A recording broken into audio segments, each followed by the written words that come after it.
Hey guys, welcome back to this week's podcast in State of the Server. We're going to be talking with ZPaps and Flubber today. We originally were trying to bring Toontasker on, but unfortunately he had to be subbed out. So we got a great opportunity to talk to Flubber here, and Toontasker will be coming on at a later date. Just some things to note. I know a lot of you are concerned with the capture the flag and using horses to capture the flag itself. We are looking into adjusting that so it's a little bit more fair to all players. And aside from that, I think the only other thing that people have been talking about a lot is the legendary items. We're still tweaking them. If you guys feel like you have any suggestions on them, please drop them in the comments below. And enjoy the rest of the show. Hey guys, we're back with ZPaps and Flubber. We're going to go over some points they had today. Flubber actually wasn't initially in the grouping. He's filling in for Toontasker, who we'll bring on next week. So ZPaps, I know you had some questions lined up for me first, and if you want to start hitting on those, that would be great. Yeah. So I think we'll just knock out the easy ones, the short and sweet ones right away, I would assume. An idea I had with the new Koth loot tables, I personally would like to see end portal frames be able to be sold in spawn for a reasonably smaller price than they are to be bought. Because I know for a fact that we have extra portal frames that we are going to do nothing with. So I think that little minor change would just, I guess, add something else. I don't know if you agree with that, if there's something to be disagreed. Yeah, I can run it past the other admins, see if they're okay with that. I don't see why that would be a big deal, considering we give so many diamond blocks away in our loot system. But I think that's fine.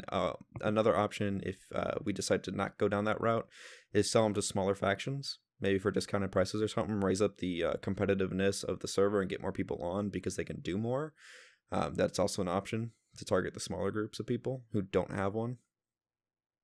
Personally, I've actually sold 2 of them. It's getting to the point where I know that the population of the map is somewhat down, but personally now is getting to the point where we're running out of people to sell it to, and we're gonna get overwhelmed with pieces. Yeah, and with the drop rates, it's kind of hard to keep up with selling them as you get them so fast. Right. Okay. I can definitely take that in consideration and let the other guys know about it when we talk about putting those in the sell shops. Another thing, Guru had commented on it. It's still something I would like to see be added with the buycraft. It's the lives. I personally don't like how lives are being sold only like one at a time. I'm a fan of the packaging mostly because I buy a life every time I die, so I'm getting annoyed with having to go back every time and buy a life. So I'd much rather see package deals of 3 lives, 5 lives, X amount be added in the future. Right, and we'll look at that for sure. The only thing I believe, quoting Guru, is revenue is down right now. So if we do package lives, it would just be for convenience sake up until our revenue starts going higher, just because we need to keep the server up. But if it's for convenience sake, we can probably do that. And I'll talk to him about that more. And then if it starts to get to the point that we have a lot of people on the server and we can start affording to do some kind of package deal promos, then we'll go down that route. Yeah, I agree. It just saves you a lot of time because you have to go through the whole buying process, and then it takes 5 minutes to actually get the life. So it would save a lot of time when you're dead. Yeah, for sure. I'll talk to him about the conveniency aspect of it, kind of like a quality of life fix. Another controversial topic I'd seen somebody comment about. There's always been the discussion of solo factions and their DTR, and they wanted solo factions don't go rateable off one death, which I think is a little bit counterintuitive, seeing as there's only one person. So once he dies, he'll just be off until he's back to safe amounts. I don't know if you guys want to go on that route to maybe promote it, maybe have something so a solo faction has 3 deaths until it reverts to 1 DTR. So maybe they have 3 deaths where they're safe from 1 DTR rateable, and then after that they are open to it. Mm-hmm. And I know we did make the active decision to have one death be the rateable faction of being a solo fac, with the intent of if you're going to run by yourself, you take the risk of, if you die, that's game over. Just kind of like if you started up a single player hardcore mode, if you die, it's over. So it's something we can open up more for discussion with the team. But as of right now, I know that was an active decision we all made. But like everything else, everything's open to discussion and to change. I definitely agree with that too, because I think though if you keep it as one death makes you rateable as a solo, it really encourages people to get their friends on and make bigger factions. So that really helps the server out. Right, and that's a good counterpoint to it as well. Is okay, I can't afford to die and lose all my stuff, but my friend who can come on, or my couple friends, maybe some of them aren't that active, maybe I can afford to die once or twice before I lose all my stuff potentially. Yeah, I think that's a good point to make on that as well. Yeah, that's true. I didn't think about that. Next topic. I guess I'll get into a more controversial topic. More topic that will spew more conversation. Shulker boxes. Personally, I think right now they are too obtainable. I think you would agree with that. I don't feel as if a faction should have more than by the end of the map. If the map's gone on for a month, I don't think they should have more than 2, 3. Because as it is now, a faction like Six Pools faction, if they are to go raidable, they will just log out 2 people with inventories full of shulker boxes stacked to the top with valuables, and it's as if nothing ever happened. There's no risk, and I don't think that really goes hand in hand with hardcore factions style. Right. What if there was a way to counterpoint that in the sense that you couldn't put loot and shulker boxes when you're raidable? Factions would just pre-fill them unless you somehow made it so they couldn't log out with them, which is probably not possible. But I think there is a way to do that. I think there's a way to make people force drop things when logout happens. It's similar to like the soulbound thing. Because like you said before, people will always find a way to work around some sort of fix. It'll just be an inconvenience more than a fix. I know like Six Pools faction is at the point where they could afford to stack up 40 shulker boxes with full of loot and just leave it in their base just in case. Right. Yeah, we can definitely bring that up, and they are quite common right now as of loot for the factions that are able to cap things. We could always limit them down to just be a really high drop rate, or sorry, really low drop rate from event rewards, as well as just normal spawns in the end. Mm-hmm. That's what I'd agree maybe with. Even a reduced spawn, or reduced shulker shell drop rate off the mobs, even something like that. I was thinking it'd be more like like you said, like an event loot type of thing to try to limit the number that are around, make them more of a coveted item, and make them less of an option, like ZPAP said, to avoid the consequences of going raidable. Yeah, if it's, and honestly, I haven't thought about shulker boxes and people going raidable and how easy it would be to just hoard everything, and that's kind of why ender chests, ender chest, are they end chest or ender chests? The things, yeah. So that's why we don't have end chests available, is because you can just hoard stuff and never have to let it go out. It also kind of would hurt Platypus's bank vault idea to have essentially secured loot no matter what happens to you. So we'll definitely talk about that, see what everyone else thinks, and see where we can go forward with that. Yeah, because I'd personally like to see another way shulker boxes are used too is obviously transport loot. For example, at End of the World, factions will be using shulker boxes to transport stuff to their bunkers. I think you're seeing the use of like Zergnu's new video, how he uses llamas. I think that would be a really cool thing because you would have it would be much more of a risk to be transporting a bunch of items if you have to be taming to a bunch of llamas behind you. You'd have to protect them. You couldn't run away with them. It'd be like a caravan. Yep. Yeah, you're susceptible to be attacked, and you could also use it as an anti-raid mechanism. If you're go raidable, you load up the llamas and you go away with them. You get out before people get to your base. Right, but also risk people coming and killing llamas and killing them off and getting what's on them. Yeah, I think that's kind of cool. And you could essentially strategize and have, if you have a train of 20 llamas, have the more loot, or like the higher valuable loot at the front of the train where there's more people versus the back of the train where there may be less people defending them and stuff like that. I think there's a lot of gameplay and counterplay to that, which would be really cool to see, versus the safety net of shulker boxes, which I wasn't aware of how strong they would be in a rateable sense up until just now. So my bad on my ignorance, but we can definitely talk with the rest of the team and see what everyone else feels about it and go from there.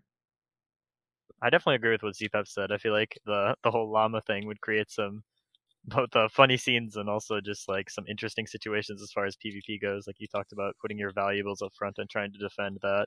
But that would make it like it would also use a lot more of the new 1.12 features, which would be pretty cool. Right, absolutely. I think it just would improve. It would promote more creativity with how people go about things. I guess we can jump on what else? I think Bard has been a big topic. I think we're all aware that Guru is very against reverting back to the old Bard, and I think that's something that us as a player base has to come to peace with. As it is currently, I'm sure you're aware that the leashing on Bard doesn't work. So until that is really fixed, we can't really play around with it.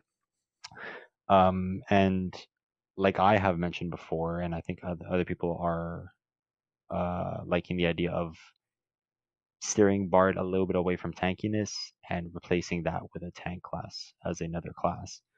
Well, Bard will still be focused on the main build that it is now, the new revamp, where leashing and all that, though it will be more of a squishier class that will be avoiding combat rather than being in the middle tanking all damage.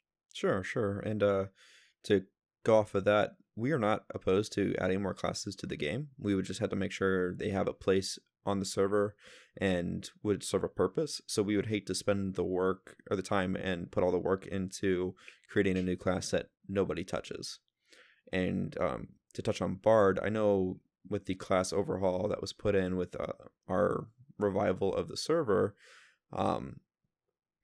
there's a lot of personalization to those classes. And I know Guru put a lot of work into them and has made them it's almost like his code baby, if that makes sense. He's passionate about it. He wants it to be really awesome and do all these really cool things. And so that takes time. And he is aware of the leashing issue right now. And I believe he's looking at it. And just to make Bard more playable, really, I think he wants to see more testing done with it. So as a recommendation to the player base, if you want to see changes made to things, we need to get good feedback and good testing from it, because you guys are our testing pool. So once Bard's working again, if you guys can start trying to play Bard, find out the real issues with it, and really kind of give some good constructive criticisms and feedback on it, we can then adjust it and balance it from there and make it something that everyone loves. Yeah, like I know for a fact our faction, there's a few people that are open to trying Bard. We're just, like you said, waiting on for the leashing, which is the main mechanic to the Bard, to be fixed so that we can go about doing that. I know Sixpool is obviously open on testing and giving feedback. Yeah, I just think I think the concept is a good concept. It has potential. It's the branch off from one of the most liked classes to play, one of the funner classes to play. It's just a change that nobody really wanted, but they could be moved into liking with time. Right. Yeah, That'd be cool. I think to add on to that, my thoughts on Bard is I think it's being shifted from more of what used to be like a really skilled role. Like Bard used to be. Obviously, it's more tanky now, but it used to be like it would be one of the hardest positions to play because you could drop super easily and you're kind of there to support your team. And now it's become a lot more tanky and I think another one of the problems with it is that with the leashing, obviously it doesn't work right now, but with it only leashing, I think 6 players. Is that what it is now? I think it got buffed. I think originally it was 4, and now it's 6. I can't confirm that offhand. I know it got upped though. But if you think about that, if you have one bard that's going to buff only 6 of your team, if you're looking at a 30-person team, you're going to have like 2, 3, 4 bards if you want to get everyone to have effects, or you're going to have to just pick a couple select members of your faction to get those effects. So that kind of gives it a weird position in a fight, in my opinion. It does and it doesn't. And I think the reasoning for that is the bigger your faction, the more diverse it needs to be. So, and that will have a lot of strategic play in a thing like Palace. So if you have a faction of 30, then yeah, you would need 5 bards to cover every, or not quite 5 bards, it'd be like 4 bards. deducting, yeah. Right. So it'd be 4 bards to cover everybody. That's if everyone needs to be leashed. Archers and rogues really aren't leashed. So it's pretty much just diamond players, and that would really allow rogues to keep people off their bards, archers to support people coming in from the sides, and your diamond class to spearhead any movement you do, and the bards be at the heart of that. Bard would be a great position for a shot caller, really, because you can, if you think about it in the sense that you're leashed to 6 players, you could be like, quote unquote, steering them, be like this, you're seeing it more of an overviewer kind of position, and less as I'm focused on who I'm hitting and trying to crit out and get into a certain position on that. And I think that would really serve a good leader role. I think I would personally enjoy running Bard in a leader role like that, and seeing some diversification in a full faction would be neat as well, because you could have the archer mains, you could have the rogue mains, you could have the bards, and then you have your generic diamonds that everyone likes to play, and really come up with cool strategies to win fights and to come out on top. Yeah, and I think going off of that, like as you said, like it could be a really good spot for the in-game leader, and it kind of always has been. But like if we're gonna want to test that, we need to get it working so we can test that within fights, because we haven't really had it up for an event where there's going to be a lot of team fighting. So I think if we have that opportunity, we can really see what works and what doesn't. Right, and I can push a little bit more behind that as well to see if we can get it up for this upcoming Palace. I can't commit to anything because I don't actually do any of the development work, but I can see if we can get that higher on the priority list, so that way when the next big event comes, we get some good testing and some good feedback.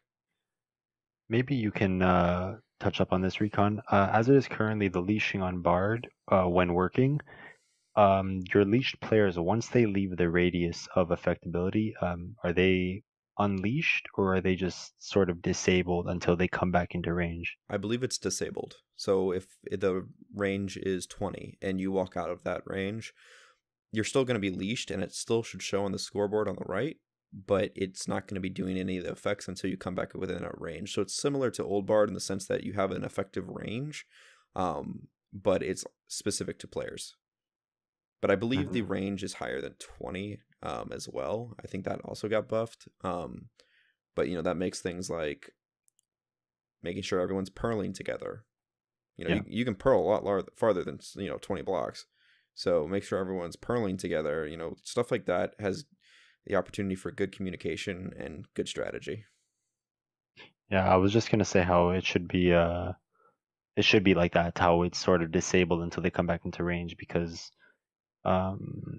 if not, it would be more of a nuisance where somebody gets out of range. You can't really, in a very big team fight, you can't really coordinate 6 people so well that they're all in a 20-block radius the whole time. Somebody will stray off to the side, and maybe something should be implemented so that the player knows they are now out of range, so they know to get back to their Bard. Mm-hmm. And that's definitely something that I can talk with Guru, see if there's some way of indicating that to the player who is leashed that they're currently out of range. Probably can do it with the scoreboard setting as well. But like I said, no promises or commitments on that, since it is something I don't personally handle. Yeah, for sure. I think that would be a really good functionality, because the biggest problem in team fits obviously is like overextending, getting out of position with your team, and this would really help punish that and make players work together, stay closer to your Bard, and work as a unit. Right, and I think with Bard working and people playing it like that, if I know a lot of our players play League, it's not always about full-on overcommitment, diving in to get a kill. It can be a lot of times poke and wear down the enemy until you can actually make a good move. And allowing players to not only coordinate that with the Bard, who may be the shot caller, but to notify players, hey, you're kind of overstepping your bounds, and you're not going to be getting much help from us because you're too far away. Mm-hmm. Overall, the Bard, I feel as if, I know you said it should be a shot caller leader in the mess. I always saw it as something, if it's a shot caller in gold behind a wall of diamonds, it should be somebody you look to protect. That's why I don't really fully agree with the core tankiness of it. I feel as if it could be a little bit tankier than it doesn't have to go back to how it was before, where you could literally pop in 3 seconds. You could have the same uh damage, I guess, the same armor as a diamond, but not necessarily tankier. It just won't be dealing damage. That's where I have the image of tank in the front line, diamonds fighting, bard somewhat in the back, maybe having people protect him. Sort of, it promotes more organization and strategic fights, in my opinion. Yeah, and I'm not opposed to that, and I don't think Guru is either. We just have to make sure if we make a new class, it has to hold a place. And so if we were to split up traits of Bard and then make a tank class and add some of the traits over from Bard and then create more traits for the tank class, it'd have to actually be utilized and hold a place in the server. And I do have a write-up for 3 different classes right now that we're kind of reviewing as a team to go over more. But like I said, no commitments on any of that because I don't actually develop it. And just to comment on that, I think that it's really smart to be thinking about the Bard role more as a back of the line instead of like a front of the line player, especially with just like the mechanics of gold armor in general, like how fast it's gonna break. I think it's important for the Bard to be something in the back, and in my opinion, it's easier to shot call when you're in the back too. So that would more encourage a leader to be back there. Yeah. Yeah. Also, yeah, he's in the back. He's watching the fight. If he's in the mess of it, you can get disoriented. It's not really gonna. If it's full tank, I don't think it will be as fun if you're just constantly getting wailed on and not really doing anything. You have somebody calling for strength and you have 4 people hitting you in a corner. I think it should be more focused on Bard is something that you protect and you keep them away from. And once they get on it, he has his ways. He has his I forget what it's called, wind swipe, where it brushes enemies away. That could be left on Bard, whereas a tank class could have something else. Perhaps maybe it has tanks fight with an axe, that it has the similar effect to the Mine Z axe, where it hits multiple targets at once. Maybe it doesn't do as much damage, but it has the Minecraft-based knockback that comes with hitting. Sure, and I'll actually go ahead and pull up on my phone here because I'm super awesome. I'm going to pull up what we have as a write-up for the tank class, or what I have done so far. Like I said, this is all conceptual. Nothing's confirmed. Nothing's going to be added to the server tomorrow. It's just stuff we are open to discussing. So the tank class would be a chain helm and then the rest diamond. It would have the passive effect of resistance 1 to 2, depending on balancing, and weakness 1.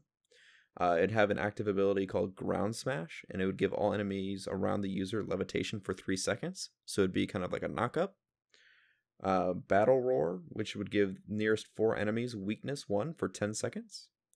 Something we're calling Begone. When used, gives the next hit you do knockback 2, but then gives the tank slowness 2 for 3 seconds. A Snare snares all enemies around the user for 2 seconds. And something called Thunderclap. When used, the third hit does not have to be consecutively on the same target, deals a cone of knockback damage. So I like like a sonic wave. those all sound like they could be appeased to everyone, and I feel yeah. If you have something else to add, go ahead. I was just gonna say it's a very big peel class. It may not be a super absorbent class, but it's got a lot of peel potential and engage potential. That I think a lot of people could be like, I'm not the best diamond PvPer, and I'm not that good at surviving, so I'm afraid to go out and archer and rogue. I think those people would have a good place as that role. I think people would really enjoy playing the tank class because they're like, I may not die immediately. I'll be with my team. I'll be able to peel for them. I'll be able to engage for them, and I'll be in the fight. I may not be getting kills, but I'll be in the fight. And I think a lot of people will like that. That's exactly what I was going to add. Like how there are people that aren't really the strongest in Diamond, and that are known to the community that they are easy targets to focus on. And I know it's not fun to be focused on in a fight, and unfortunately, there are people that will happen to them. This is a role that they could pick up on, learn, and still have an impact in the fights, whilst not being so squishy to the point where you will be dropped right away. Right, Yeah, absolutely. for sure. Just to build on that, I would think that it would also like make them experience fights being focused less because you have that resistance one. People would want to go for you a little bit less, I'd assume. And it would I like the peel ability that you described there too with the snare and the weakness could really help your teammates get away or help change the fight in your favor for sure. And I think Mm. making use of the levitation effect, even, that would be really cool, you know, give players around you levitation for 3 seconds. Like, that completely will disengage a fight for 3 seconds. Yeah, I That picture would, that as if guys, we have to get out. Tank hits that, everyone leaves. The enemies are left behind a bit to catch up. yep. Or like, okay, hit that, we all pearl away, and then they have to wait to hit the ground to catch up, or they pearl and still have a little bit of levitation before catching up. So it's a Yeah. huge disengage. Obviously, we need to balance the cooldowns, but I mean, things like that would be huge. Or like coming up and attacking a cap zone. Come up and hit that cap zone with a levitation spell, dude. Oh my god, you know, I don't know that if would it's be insane. possible, but the levitation, I think that could be a little bit overpowered on Capstone if you levitate all the enemies and just knock them all off. So Maybe if what we this, would do is have a max block height for levitation. It'd basically just be a raised block or two, maybe a third block of levitation. It couldn't go any higher, and it only lasts a short amount of time, so you wouldn't be able to be knocked off just by levitating. And I don't believe you can get knocked around in the air with it either. By default, if you could, we could probably keep it so you don't get moved. yeah, that's what I was gonna say, because if it wouldn't be hard for 10 diamonds that are going to knock to just swing a bit and hit off a bunch of diamonds that are on cap once they're in the air. Right, and 3 seconds may be too long. It would require some testing. I think 1.5, 2 to 2.5 would be good. Just 1 to 2 enough to maybe. get them off the ground, basically. Yeah. Just enough to build, just enough to make a gap in between you where you're not being, like if you are disengaging, just enough to make it so you're not being stuck in a 1.7 combo behind you. Yeah, that was exactly what I was going to bring up. That it would really help for smaller factions to go toward, to be looking at going to Palace and thinking about survivability. They would be able to go for that knock and maybe hit that ability and be able to get out of that 1.7 range until they can pearl. It would make it like a lot easier for them to contest Palace and be included in it. Yeah, I think that's a big goal for us is we want everyone to feel like they have something to do, not just, you know, be the people who work around the base and don't feel like they can fight, or the factions are like, you can't fight, you'll cause us to lose DTR, you got to stay in the base. Well, you can put those people in that kind of role and give them a really good chance of surviving and still enjoy the server. We just want everyone to be able to enjoy it to its fullest potential and not ever feel like anything's a drag. Yes, I believe you already have discussed this with other people, which I think makes sense. I don't think Bard should be, not Bard, sorry, Tank should be able to have speed 2, perhaps only limited to speed 1. I don't know what you have, your opinion on that. That would be up in the air on that because of the fact that, excuse me. So like we have an ability like a knockback ability, which would give the tank slowness for a short amount of time. That would be like, okay, I'm gonna Hail Mary my team and take one for the team and knock these guys back, but I'm gonna fall behind you guys. Whereas if they always have slowness 1, the tank will always be singled out, because if you're trying to kite away, unfortunately, if the tank can't keep up, then people are just going to jump on the tank, and so you're going to die. I think not necessarily slow, like the slower speed to the speed 2. I think that goes hand in hand with the level of tankiness with the tank. The more damage it could take before dying, I think. Mm-hmm. I picture the heavier it would be, so the slower it would move. Obviously, if it's not as tanky, if it's still somewhat dangerous, like you're still susceptible to be killed Mm-hmm. quite quickly if you're not being careful, then yeah, obviously you won't be impeded with the slowness. Right, and I think the best way to think about this class isn't so much like a tank as it is a kind of a bruiser, but not in the typical sense of half tank, half damage, but half tank, half utility.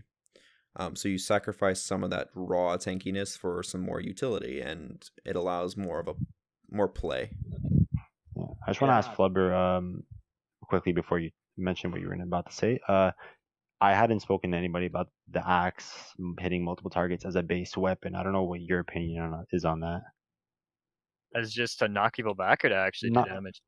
it wouldn't do as much damage. It maybe could do as much damage as a diamond sword, which I don't think it should. But I don't know if you didn't play Mine Z Flubber, but the axe was a way to fight off a horde of zombies coming at you. You would hit them all at once, basically with one swing. Maybe it was limited to three people, and it could be a way to maybe get people off of you once you're being hit as the tank. But I think a tank that's just out there with a diamond sharp 3 sword could still take damage and deal the same amount of damage as a regular diamond could. I think that axe is a really good idea, just because if we're trying to get the peel concepts into the tank, that would be a really good part of its utility. And that was actually what I was gonna say. That I think it should be able to have speed too, because if we're thinking about this as like a tank, like us, like he said, a bruiser, like a sort of tank, but also that utility to peel for teammates, then you're gonna want it to be able to go the same speed as your teammates, to be able to peel for them and give them that the knockback of the levitation or the snare to help them get away. Mm-hmm. Recon? Yeah, I mean that's an open for discussion with us for sure. I don't really have an opinion on it right now, just because it'd be most of my opinion would come from testing the two and see how they played. I think that's all my points on Bar. I don't know, Flubber, if you have anything else to add. Yeah, I just think it's important that we would want to get those like into testing soon, because if it takes a while, people are going to be like afraid to play them as they go to Palace, and that might decrease people's want to play them, keep them out of the playstyle. So Yeah, just to tie up the conversation on Bard for as the player perspective, I think the majority would like to see it steer away from the tankiness, be more of a shot caller playmaker, and be more susceptible to dying. And I think the community would really be down for some sort of bruiser class. Obviously, it's still up for discussion. It's still in the works, but I think that's something interesting and fresh that no other faction server really has. And it also, like we said, it also opens up opportunity for players who are not so good at PvP to get in the fight and fight with their team and have impact. I definitely agree with all that. Right, and that's something we'll continue to discuss and move into the future with. That's for certain. Yeah. All right. So, what else? Do you have anything else? Anything you want to mention, Recon, before I pick up another point? Not on what we've discussed so far. I think we're pretty much caught up to speed. We probably have time for one or two more points before we start to lose the attention of some of the people. Yeah, we'll get rid of a quick one real quick. I think. Welcome back. It's my sister. All right. What the hell was I saying? Something I've mentioned on, and I've put points on. I do like with the recent integration of invis fighting. I do like the idea of an archer ability to expose invis or to take it out for a certain period of time as a way to initiate a target into a fight. I think it's something Guru seemed to like the idea of. He did mention that Bard might have had something to combat invis. I just want to know, Recon, your opinion as an admin on that subject. As a sort of counterplay to Invis? Maybe, yeah, maybe adding another ability to Archer, where is you have like an Ender Eye in your hand, you click it, and your next shot, if hit on an invis target, will expose their name for the next 5 seconds, maybe. I'm not opposed to it personally. I think it would bring up an interesting kind of play. As far as if a full group rolls up on you in Invis, you may not know who they are. You may not know, if you see 4 people and they have 15 on, you may fight them. And all of a sudden you're getting ganked because you don't realize that's the faction with 15 people on. But if you happen to hit one with an arrow, that would reveal them for a second. You'd be like, oh shit, this is not a fight we want to take. Stuff like that would be really cool to see. As well as in Palace, most people in Palace have a general understanding of who they're fighting. As far as like what faction is there, I think it would play a role, but I don't think it'd be as big a role as it would be in skirmishes. I think that's a massive buff to both Archer and just a buff to team fighting in general if that were implemented. Because like as factions get richer and because of this draft, there's a lot of the factions are a lot more diverse, and there's usually some weaker members like ZPAP's discussed that the community thinks are weaker that would be targeted. So people are going to be invis in fights more, especially at Palace, and that would be a big buff to the archer to have them get those tags that would reveal someone, and your faction could target that person. Like for example, let's say we're in a team fight, and it would promote bringing an archer, because if I hit marshmallows with an arrow and you see it's marshmallows, you know that guy quick drops, so you jump on him right away like there's no tomorrow. Throwing some shade But, on the podcast. yeah. Sorry, Marshmallows. But He knows I love him.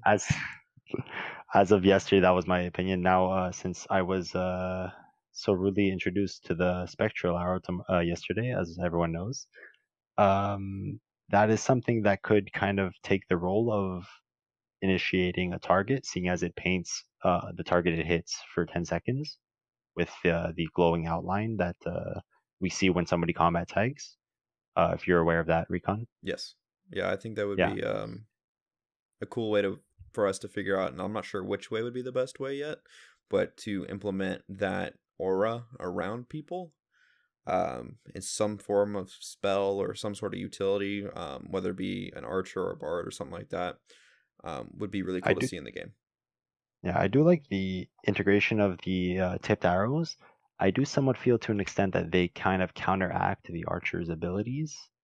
I don't know what arrows you are able to craft at the moment, but if, let's say, theoretically you're able to craft poison arrows, just bring a stack of that with you instead of using poison shot. The spectral arrows as they are right now, it's a 10-second effect with no cooldown on them. So basically, like I was the victim of in the nether, I was under lava tagged with them, basically fully exposed, couldn't go anywhere. I was basically no escape. Right. But I think if they were to be used, it obviously will be, because I think you would agree a 10-second effect with no cooldown on the ability is not something that you would really like to have.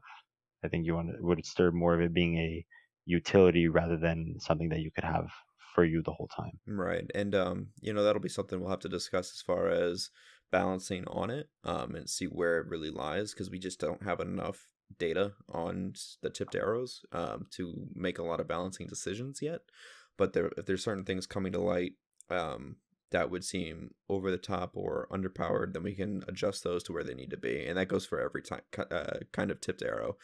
And if there is some redundancy in the fact that you can make poison tipped arrows and you have a poison shot, well, we could wipe the poison shot option, give people the option to start choosing what kind of tipped arrows you use, and then throw in a new spell, one that you can't get through a tipped arrow.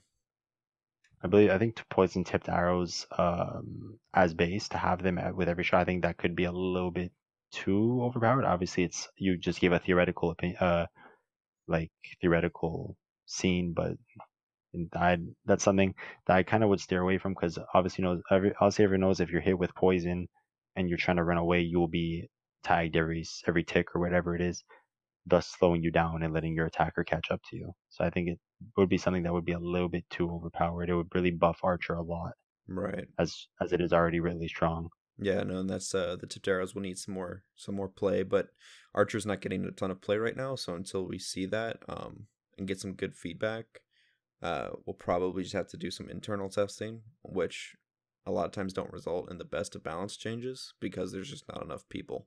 But it'll be something I'll put on our radar since you guys are mentioning it, and we can take a look at. Yeah, I think it's really important to understand that these arrows, like, people just started using. I know they've been in the game, but people have just started using them recently, so we don't really know the potential for them to be used in big team fights yet. So I think time will tell what needs to be balanced and what doesn't as we come up on the next palace, and just as team fights progress in general. Right. I mean, I can already think of a bunch of things that people are not using that are in the game that's access to them. Yeah, right. As people discover new things, like ZPAP said, some abilities will become redundant, and we'll be able to just combine and fix them as they come up. I think another topic I think everyone would want to hear about is the spawn tag. As I think it's broken at the moment, Recon. Are you talking about when you hit somebody and they don't get If tagged? if you're being hit, Yeah, that's what or I is that meant. something Yeah. that the faction does not want? As a US staff does not want to have on the server. Do you want it so that you are only spawn tagged if you hit the player or if you're hit yourself? I feel like it would be more interesting to see if you were take damage from another player, you receive a 3-second tag. So that way you can't just, if it's like a race to spawn and you hit someone, they can't just run in for free. I know everyone has differing opinions on that, so that's just my Personally, personal take on mine, it. yeah. Personally, mine would be as it is currently, when you hit somebody, how long is the spawn tag? Is it 30 1 seconds? minute. It's 1 minute. Yeah. What I would like to see, it's not too hard to kite away without being hit for a certain amount of time. I think a minute is long. I think that it should be the spawn tag is if you are hit, you are either tagged for 5 to 5 seconds, and it's a stackable thing. So if you're hit 3 times, you're tagged for 15 seconds, and it could be capped at 15. It could be capped at 20. So it's something that doesn't. It's not necessarily reset every time you're hit. If somebody's chasing you with a bow and you're about to run out, they just shoot you once and you're back on 15 seconds. It would have to be something that is built up. Right. Thus, it leaves the possibility, a good possibility, to kite away from a faction chasing you. But you're also susceptible to being hit a bit and then having to recut again and waste more time. I think But you're not necessarily screwed once you're hit. I think that's a really balanced idea. So to have like a essential like 15-second capped combat tag for receiving damage, and it comes in increments of 5 per hit. I think that would be really balanced and a really cool way to kind of see people be like, okay, I can really kite this, or I can really go out and help this guy who needs to get in, just because as long as I can peel long enough, that timer will go down. And we'll actually, on the counter side of that, add more plays to archers, because you'll Yeah, get people exactly. trying to, or people carrying more bows to, because you'll get people trying to keep that tag going, um, which in turn will have more play on terrain and everything else. So the list goes on, but I think that would be a really balanced option that I hadn't thought of yet, and I will definitely bring up. Just quickly, I'd like to add on to that. If this were to be the case, I think tagging should only be applied if the player is hit with a sword or bow arrow, because as people who play factions know, other servers, they have people carry fishing rods in their third slot, and you're just spammed with fishing rods in the back every time you're kiting, and it promotes more of a cancerous, annoying play style that I don't want to see brought to HCF. But obviously, that's my opinion. Maybe Flubber has a different opinion on it. I think like as it stands now, the PvP tag is really kind of frustrating for people that are chasing. Like you can be like kind of beating up on somebody, and just because they haven't hit you in a while, they can get away. Is not something that I'm a big fan of. But I think ZPAP's idea is actually a really good idea to balance that kind of problem that I thought we had. Yeah. As far as the fishing rods and all that, what do you think, Flubber? Do the fishing rods actually tag you currently? No, I'm not talking about HCF. I'm talking about other servers where they have a tag when you are hit. People Yeah, just, yeah, yeah. I think yeah, that's a like a really annoying thing, and it just like increases the range that you can be 1.7 in, and that can be like a frustrating side of the person being chased. And I believe right now you can be tagged by ender pearls if you get hit with them. yeah. Like Or if it was I think active, it would work that way. like people would start carrying around snowballs in their inventory and just spam you in the back with snowballs, Mm-hmm. which is pretty much unavoidable. So I think if it were to be set only to sword and bow damage, that would give it more of a balance and more of a fairness, in my opinion. Mm-hmm. Yeah, no, that's a really good idea, and that goes really well with your combat tag idea as well. So, phenomenal concept there, and I think the team will really go for that one. Um, and I'll bring it up to them in the coming days to see if we can get that implemented. Now, lastly, for me, I think we don't need to discuss on this. I just think you guys should make fall traps work. We can move on to if anything Flubber has, if he has any ideas. I don't even know how they didn't die there. So I blame Recon. That's, I just tell everybody, blame me. It's okay. I'll take all the blame. Yeah, like we had spoken before, you sort of figured out the reasoning behind it, and it's obviously something up for discussion. Personally, I like the idea. We've talked about why. I don't think we have to go back into it. But I think moving on to Flubber, you have anything that wasn't talked about you want to touch up on? Just on the trapping thing, I think that's. Well, I mean, it makes sense to have them active, but I think like most every HCF player does not want to see trapping become a big part of the Okay. server. Well, now we have to get into it because Flubber wasn't here before. Like I said, I classify trapping and faction land trapping and wilderness fall traps. I classify them differently. I think if you get trapped on somebody's land, you kind of it's your fault. You screwed up. You walked in their land. Yeah. You should take the blame for it. My fall trap, for example, six pool recognized it was a fall trap. It's not too hard to notice you're in a sand biome. Suddenly, oh, you're 40 feet from his base, and oh, you luckily got him stuck in a corner. Like, it's not, you didn't win the lottery. It's something that you could really recognize and you could avoid. But if you're at the point where you're so focused on swinging your sword, left clicking, that you are leaving yourself vulnerable to the fall trap, I think you should pay a punishment. And like Recon said, maybe make it so Feather Falling 4 could survive a fall of 60 plus blocks. I personally believe with the introduction of the legendary items, which I think we could talk a little second about after because we all like them, I think maybe the highest tier Blitz boots, if they have Feather Falling 7, make it so those boots can save you from a fall trap. I think that would be really interesting. It would not make it so that Feather Falling 4 is so overpowered, but it would make it so that there's an option, there's a possibility of surviving that risk. Okay, should I just continue talking? I don't know. Yeah, I think that's a really good idea. I think, like you said, if you do end up on somebody's land and you get trapped, I think that is your fault. I agree with that. And yeah, I guess there is a difference between the wilderness trapping and the faction trapping. I guess I didn't understand what you were talking about there. But yeah, I think that if you were to, I guess it wouldn't really matter in my head. Like, if you survive the fall, you're still like 70 blocks down in like enemy land. So I don't know how much of a difference that really makes, but it's a good concept. Well, more wilderness trapping, surviving the fall with, let's say you only had the blitz boots that had the up feather falling, then that would save you from that, and you would be able to fight whoever's down there, maybe.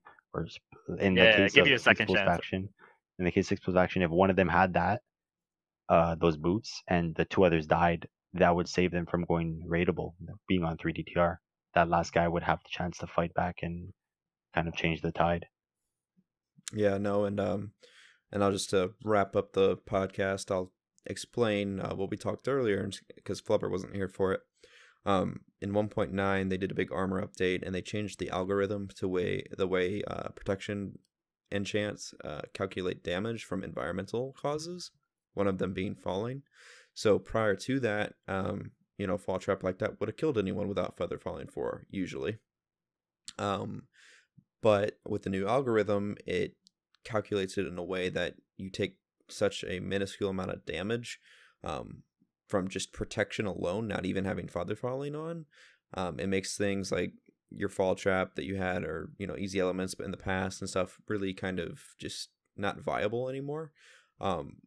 While I would like to see that be reverted, it becomes an issue of where are Minecraft's limitations, and that would be requiring affecting the algorithm, editing the algorithm and how it works, which is extremely complex. And so while we're not opposed to it, it may not even be able to be done. But I have already talked to the team about it and what they think, and we're just in open discussion about it right now. Yeah. But that pretty much wraps up the podcast. If you guys had any final thoughts on anything I just said, shoot, go for Flubber. it. You can go first, Flubber. I'd like to shout out Colberry for being the best draft leader. Yeah, I have to give a shout out to Win for being stubborn and wanting to be shouted on the podcast. That's funny. There you go. All right, guys. Well, also, we do, just to point out, I think for the most part the community likes the implementation with the legendary items. I think you guys are going on a good way with that. So that's nice to hear. I hope everyone's enjoying the new events and the legendary items and the loot revision, and we have a lot of ideas to come. Thank you. Awesome. Thanks, guys. That's good news. Yep.